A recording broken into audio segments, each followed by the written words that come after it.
Welcome to Voices and Nursing with Dr. Yolaine, Care, Policy, and Leadership.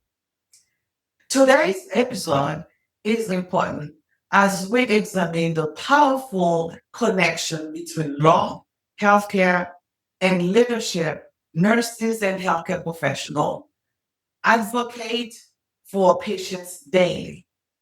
I am honored to welcome Attorney Toll, a dedicated legal professional and candidate for judge who is committed to justice, fairness, and community impact. In this conversation, we will explore how legal leadership affects healthcare outcome, safeguard patients' rights, and promote health equity. Whether you are a nurse, a healthcare provider, or community leader, this episode will give you a valuable insight into how the courtroom and the bedside are more connected than we often realize. Welcome to the show. Thank you for having me. Let our community know who you are. I am Mona Toole. I am a deputy district attorney in the Fulton County District Attorney's Office. I've been an attorney in Georgia for over 22 years, and I've handled all types of cases, except for RICO cases and death penalty cases. Right now, I am assigned to the record restriction unit and to the diversion unit. And the diversion program is a program we created under the leadership of our district attorney. And it's to give individuals charged with low offense crimes an opportunity to come into our program, take some community service programs, take classes. I actually teach 2 of the 5 classes, reimburse or give restitutions to the victims. And then we help them get jobs if they want jobs. We help them go back to school if that's what they want. And then if they complete the program, then we will dismiss the case and restrict their record. And the other thing to do is record restriction, which is very important. I go around Fulton County having clinics teaching citizens to be proactive, look at your criminal history and make sure that criminal history is correct. And when we say record restriction, people think of the word as Georgia has never been a true expungement state because expungement means to erase it so that no one sees it. Where in Georgia, we do record restricting, meaning we restrict it from viewing from anybody outside of the criminal justice family. So if they complete the program, we will restrict that. And then they're still able to get jobs, they're still able to get apartments, they're still able to get into senior citizen living facilities, get grants and scholarships. So those are my two pride and joy that I am very, very happy about. Because there are some people that commit crimes that just need help, a second chance. And then there's some people that need to be prosecuted. And I love the fact of how our office makes that distinguished. And I need to participate on both sides. So that's who I am. Yeah, glad to hear that. So I'm the oldest of my mom and my dad's kids. My parents are divorced. They were victims of domestic violence. And when I was in the 8th grade, my civics teacher took us to the courthouse and I met a Black female judge. And that's a big deal because I'm from Birmingham. And at the time, my father, who was in and out of the criminal justice system, we never saw one of us sitting at the bench. And so I met her and I told her what was happening in my home. And she told me to take your story and do something like become a prosecutor. And then you can protect children and you can protect the most vulnerable. And so I decided to do that. And then later on, when my family and I were in front of other judges that I felt like dismissed us, didn't even listen to us, just discarded us. And then I decided I wanted to be a better judge than what I had. And so that all started around the age of 8th grade.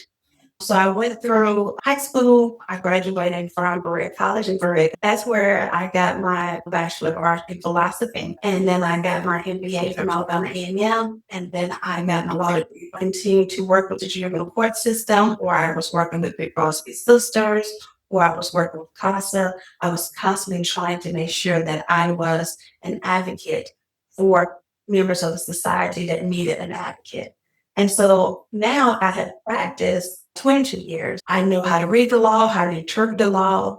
I think as a prosecutor, we have a line out because we can make the determination of what cases go forward, which cases don't. So I'm the kind of person, if I see a case where the stop was bad or the search was bad, I'm not going to be that prosecutor that says, well, we'll go ahead and indict it and then we'll let them plead to something less.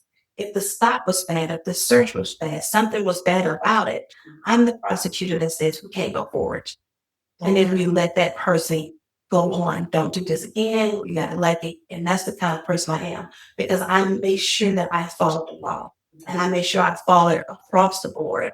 No matter your race, your sex, your economic background, I make sure I follow it across the board. And so those are qualities I think that makes for a good judge. So who knows the law, who follows the law, who reads the law and stays on top of it, which is what I have to do as a prosecutor and as the gatekeeper of criminal cases. And somebody that applies it fairly, equally across the board, regardless of anything else. And then also, Race, gender. and another thing that I do as a prosecutor is I listen and I talk. So I listen to my victims, I listen to my witnesses, I listen to my law enforcement officers, and then I made a decision. And that's another big quality of a judge. You gotta be able to listen. And you gotta make sure that everybody that comes in front of you feels heard, regardless of what your ultimate final decision is. And those are the qualities I think will help me be a great judge. From your perspective, how does the legal system impact healthcare delivery and patients' outcome? Oh, greatly. We have seen over years laws that have come down to help guide people in the healthcare field. And the purpose of these laws is to safeguard the people in the healthcare field themselves and to safeguard patients. By there being laws in place, as someone is in the healthcare profession, my mother is a retired occupational therapist. So if someone like her in the healthcare profession, she knows what she can and cannot do. And she knows the safeguards that are in place. So for instance, the biggest one that people think of, you can't release certain information without the permission of the patient. So you can have a situation where you have this nice little elderly woman, she doesn't have a husband or kids, she's been well taken care of by her neighbor. And the woman's in the hospital. And the neighbor who means all well, good, comes in and says, what's wrong with my neighbor? Well, it protects that patient from that information being given to the neighbor, even though the neighbor has goodwill. Yeah. She has no evil will within herself, and it protects the patient. So laws in that profession have to work carefully to advocate for the patient and to protect their rights and to make sure that they get the quality care that they need and deserve. So how about healthcare disparities community to affect they're affecting many communities? What is the court system on that when it comes to health disparities? So when it comes to the judicial system, our job is just to enforce the laws that are in place and to make sure that they're enforced, again, evenly across the board. What we are seeing now, unfortunately, in this current administration, hospitals closing, but people are needing to travel an hour just to get to a hospital. We see doctors, particularly nurses and OBGYNs, leaving the state of Georgia or leaving the rural areas or the poor areas to find homes here in the city. And so what happens is that these people who are out in those areas are not getting good quality health care.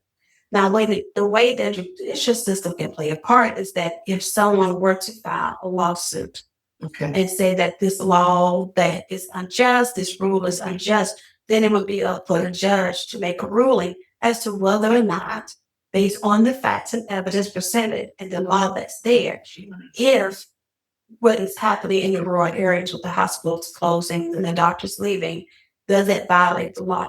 Because we all have a right to quality health care. We all just pay into it when we start working at 16. I started working at 16. So when we get to a certain age, we're expecting to still have access to quality health care.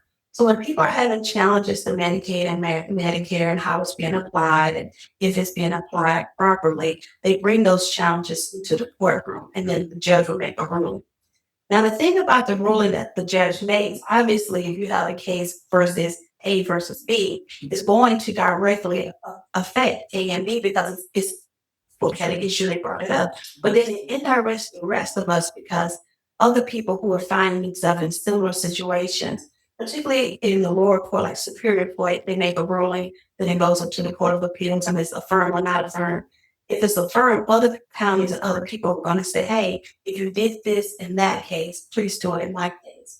But other than that, there's not a way for us to directly put our hands unless it is a case that is sitting in front of us to decide on. But the community doesn't know a lot about the rights, especially on the outskirts of Georgia. How do we connect with the community to inform them about those type of rights to get assistance or a better understanding the rights when they go to the suburb area where they don't get health care and what's the right and how they can follow the law to make sure that they be heard themselves. So that's why it is very critical that people who are in the healthcare profession understand the law, feel, and maybe the fields that surround them. Because the biggest thing, particularly for instance, can be advocates for they can be going to the community and ask some help and some guidance that if you're in this situation, this is what you may be able to do.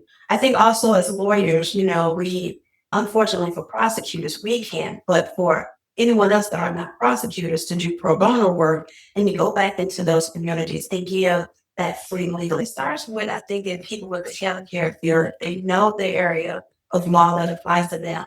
They can be the patients and the people in the community biggest advocate because they can tell them, here are your rights as a patient. Here's your rights as a person who is in need of care. And they can help advocate them and direct them into the direction. The biggest thing when it comes to laws is talking to our legislators with the laws that they're trying to pass, contacting those people that we vote for and say, here we have this need, here we have this problem, can you write a bill to address it? And it's making sure that we put people in place in office that are advocating for our rights so that we can have proper health care to the people in the rural area or who don't live in the metro Atlanta area. Make sure they have proper doctors, nurses, hospitals that are well staffed, medicines that are easily accessible and affordable. And a lot of that comes from the legislative branch of government. And that's what we lack in our community, educating the community about the right, especially about voting, what to vote for and how to vote. Because a lot of people doesn't even know who's the legislator. Unfortunately, that is true. Some of that, I remember when I was in civics, they taught us about the three branches of government. So we knew judicial, legislative, and executive. We knew about that and we knew how that worked. But if you're not someone that is an activist or in the law yourself, you may not remember how those three branches work. And so I think that's important for us in our profession is to educate the people around us and tell them, hey, you have these rights. Okay. And if you're not getting these rights, then you need to maybe look at contacting your legislator. If there's a law in place and it's being violated, then you might need to consider taking up a lawsuit and going before a court. But people get discouraged when you say a lawsuit because they think, oh, I can't afford an attorney. Yeah. And so that's always the first. But there are a lot of attorneys out there that will take a case on contingency fee basis. And we need more lawyers out there that are willing to do that can help those who are, unfortunately, they don't make the big money. They don't have the big money and they need quality health care. Too many people, unfortunately, my mother's sister, for instance, are in that situation that they have to make a decision. Do I pay for my medication and my healthcare needs, or do I really? Yeah. And unfortunately, that's the society that we live in. And we need to continue to advocate for those people that they get the services, they get the medical treatment, that they get the medication, and they are able to live and eat without necessarily having to move in with a daughter or a child and losing that independence and that freedom. But a lot of them, they're afraid. They're just afraid and they think I can't afford it. So you just have to teach them. But I'm gonna go back to the same question that I asked earlier. How do we teach them? Because we have radio stations, most of the radio stations, music, a lot of TikTok information and then a lot of overthink information. But education is about healthcare and how about the law, the patient's right. I barely hear about that anywhere. So we have to pick up as individuals or as groups, as individuals of Black women or healthcare professional, legal professional, as Christian, we have to pick up that torch and gather people to go with us. And a lot of the elderly community, they're not on TikTok, they're not on Facebook, they're Instagram. And so what we have to do is we have to go to the churches and ask the churches, hey, can I speak during your Bible study this Wednesday night so I can educate the people in your community? Sometimes we have to go into the homes. Sometimes at the HOAs, when they have the HOA meeting, if you have people that are part of the D9, activate that D9. So What is D9? So we have the fraternities, the Black fraternities and sororities. So like, for instance, I'm a Delta, proud Delta. And then you have the AKAs, you have the Omegas, the Alphas, the Kappas, the Sigmas, and the Zetas. The Divine Nine, yes. And so we have, and all of us, every single one of us do community service. You know, contact the Divine Nine and say, hey, can you do a town hall? Or maybe get the legislator who is over that circuit to come do a town hall. One of the things that I'm very community service oriented, and so is my family. During the holidays, we as a family, we give to the food bags. Either we do it, if Christmas is here, for instance, then we're giving away food and blankets and hats and socks. Like last time it was in Birmingham, so we did that in Birmingham. One year it was in Maryland, we did it as a family in Maryland. And so you may not be able to get a group, but you can get your family together. They can stand out on the corner and pass out flyers. We have people that stand out on the corner all the time passing out flyers, talking about lobbyists and things that are going on in the government. There's things that you can do. There's texting. You can do group texting. Different organizations will allow you to text large groups for a minimal amount of money. So we have to get up and physically go into these homes, churches, synagogues, community centers, senior citizen living facilities, nursing home, and educating people. Yeah. And it requires us doing that. Too. Yeah, I've noticed there is lack of understanding or lack of engagement of our community when it comes to voting, when it comes to knowing the law, when it comes to understanding what the local community and knowing who's the legislators. And I see some of them will tell me, oh, well, it's no need to vote. Our vote doesn't count. I hear that all the time. And I tell people, your vote doesn't count when you don't vote. That's the only way it doesn't count. You know, I think what happens is a lot of times that we love candidate Adam. We want candidate Adam to get it. And we feel as if we did everything that we could do to get candidate Adam elected. And then what happens is he doesn't get elected. And then we go, oh my God, my vote doesn't count. Yeah. No, maybe there was a little bit more you can do. So yes, you went to vote, but maybe you could have went over there and picked up Big Mama now, your cousin now, your next door neighbor, and said, hey, why don't everybody pile up in my car? Let me take you to the poll and let me help you get into the poll so that you can vote. Maybe we get on candidates Adam's team and help them spread the word, canvassing, door knocking, standing on the corner with signs. Also, maybe we make a donation because I'm here to tell you, campaigns are expensive. And so we help them get the word out by making a donation. And we keep trying and keep trying and keep trying. And then eventually candidate Adams may be elected. Yeah. But we get so discouraged when we finally get out there and we vote and our candidate doesn't win. And the first thing we said is our vote doesn't count. And a vote doesn't count when you don't vote. We can't do better because healthcare will down the drain. You know, being gonna last a lot of people. And then when it comes to people, the patients at bedside or patients who cannot get the help that they needed, we're going to experience, if we don't advocate for our patients and for our people, we're going to see a lot more deaths than could have been prevented. If healthcare continue to affect many of our communities, how the judicial leadership help advancing health equity? simplest answer is when we do have a case that comes in front of us, again, to be free of bias and to rule based on the facts and the law that's been presented. But also, I think, again, being active in our community, not just as a judge, but as an individual who cares about our community, being an activist, following the law, watching the bills as they come up, and supporting the bills that are good for the community. Also contacting our legislature for bills that aren't good for the community and asking them not to vote for those bills. But that's how we do it. So as a judge, making sure we rule fairly and on the facts and on the evidence because we have to follow the law. But as individuals, getting up again physically into the community, paying attention to local laws, and being advocates for those who don't know and they have certain rights. Okay. So as healthcare provider, I understand that we have to advocate for our patients.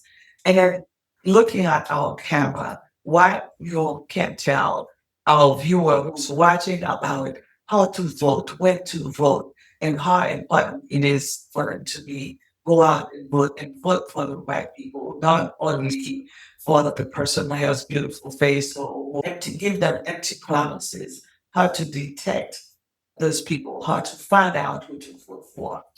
So, someone, I call myself Alabama, Mississippi, because I was born and raised in Alabama, but I spent my summers in Mississippi. And so I know a lot about the strong advocates that came out of the civil rights movement, people like members that died so that we could have the right to vote. And so to not to utilize that right to vote would mean that his death was in vain. And it is so important to vote. We can't change anything if we don't vote. There are things that I have voted for that did not come to pass. It didn't discourage me. What can I do different? What can I do better for the next time so that I can advocate for what I believe is right the next time? Because you have to remember that when we're voting on issues, there are people who believe this is a great law and they strongly believe in that. Just like they believe people who believe it's a bad law and they're strongly against it. So we have to vote so that our legislator and our people and our judges and our executive branch will know that we're here. So if you are 17 and a half, you can register to vote. You can go online. The Secretary of State's website, Secretary of State's Office who controls the voting. And go to my voter page, go to the Secretary of State's website, and you can register to vote online. You have a driver's license. And then also, if you are a registered voter and you haven't voted in a while, you need to check your voter registration status. Again, you go to my voter page, that's Georgia. You put in your first initial, your last name, the last county you believe you were date of birth, and it will tell you whether or not you are qualified to vote. If you are not, or if you have not registered to vote, we have a midterm election on May 19, 2026. Midterm because it's midterm that presidential election. And this is a critical election. Early voting starts on April 27th. It's 7 a.m. to 7 p.m. And then it goes to May 15th, and then you can vote again on May 19th. So if you want to vote in this critical midterm election, you have to be a registered voter by April 20th. That means that the Secretary of State must have you on the roll by April 20th. So you need to do that today. If you don't vote, then you don't have a say on the direction that the government is going into. And if you voted and it didn't go your way, let's figure out how we can do a better job.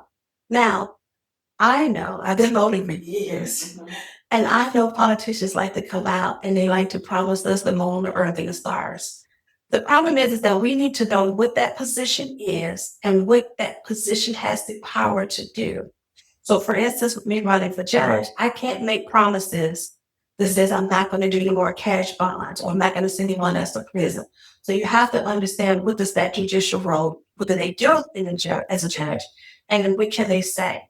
So for me, you're going to have to look at my history. You have to look at my history as a prosecutor, my history in the community, look at my Facebook page, look at my website, talk to people who are around me to determine whether or not I am a candidate that supports the values, whether or not you trust me to follow the law. As I said, I always will. Now, with governor and presidents and senators and House of Representatives, if they are an incumbent, meaning that they are seeking a reelection, you go to the webpage of the University of Georgia. You can go to the Georgia House of Representatives page and the Georgia Senate page. You can look up bills that you are interested in. They'll have a list of bills, they'll have the English version, and they'll have the legal version. And if you see a bill that you're interested in, you see how did your congressman vote? Did they vote in a way that you would hope that they would vote? Did they not even show up to vote? Do they have a history of not showing up to vote? You look at their pattern. How did they do the term before? And if that matches up with your values, then you vote for them. Now, if it's a new person coming onto the scene, you do it the same way you do me. You look at their history. Where do they work? What do they do? How do they do it? Are they active in the community? You ask questions. It's going to require research. It's going to require research, but it's important that we do it because we have to get the right people in place who cares about our seniors, who cares about our people that suffer from mental health issues, who cares about families staying together and bringing businesses into town and protecting us and keeping us safe. We have to do a little bit of research. We don't have any problem researching those Beyonce tickets. Yeah, I know. Those tickets are the best tickets. I'm taking my mother to the CTY. I was on the computer trying to find which seats had the best view. Had no problems doing that. But that same effort I put in to find out which seats at the CC concert have the best view, I can put into who I want to be my next legislator. So voting is important. Don't throw it away. Don't give it away. Then trying to take it away. Don't give them this precious gift back. Research your candidate. Research the position. And make sure that what they're saying they can do is something they can do in this position. And then see if they have a history of working in the favor that you want. So register to vote before April 20th. Early voting in this midterm starts April 27th. And the main election is May 19th. So I'm glad you went to stress about the way important it is for them to vote now, because I would say I'm guilty of that. For the past 5 years, I've been voting in midterm. To get to the November ballot, I won't get to the November ballot because my seat is nonpartisan, meaning that I will be on all three ballots, Republican, Democrat, and Independent. But for instance, for governor, you have a group of Democrats that want that seat and a group of Republicans. So this midterm election is their primary election. And in this election, we will determine which of them will go and represent the Democrats, which one of them will go and represent the Republicans, and who represents the independents, and then they go to the November election. Don't wait to the November election because get the right person in place to vote in November. And the other thing I forgot about early voting is that if you wait to May 19th, you have to vote at your precinct. Now, when you go to my voter page and you put that information in, it'll tell you your precinct, but you'll have to vote at your precinct. But if you do early voting, you can vote at any precincts that are open. And I had a girlfriend of mine that just told me last week that when she was voting in the Public Service Commissioner, she was turned away 3 times because she was not in the right precinct. But had she gone to early voting, she could have voted at any precinct she wanted in the county that she lived in. So I said, not only be educated and vote early. So what the no administration is trying to implement right now about the voting ID, you have to be a citizen. This doesn't apply for now. Is it? No, they are, a lot of the rules, laws that they're trying to pass are still, some of them have crossed over, some of them did not survive crossover day. They probably will be amended and added to other bills and try again. But whatever's happening in the current legislation now, they go for the governor to sign and then it'll be effective July 1st.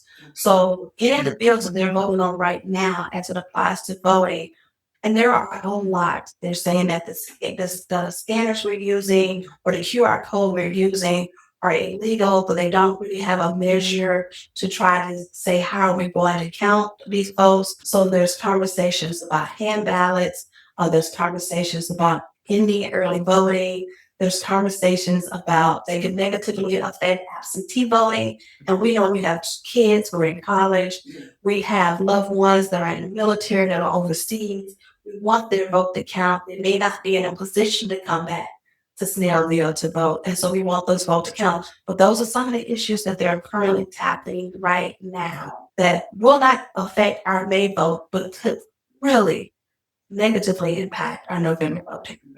Thank you very much for coming and enlightening our community about voting, about your role, what you ran for to be a candidate for a judge for Superior Court, right? Yes, for the County Superior Court. Okay. Yes, it's an open seat. The current judge is retiring, so there will be no judge in this position until we elect one in May of this year. So I wish you good luck. This congratulations again in your candidacy. Well, I thank you very much for watching. And if you please share this video, like it, and share it to your friends. Thank you for watching. Until next time. This podcast is sponsored by GA Healthcare Training. Thank you. Until next time.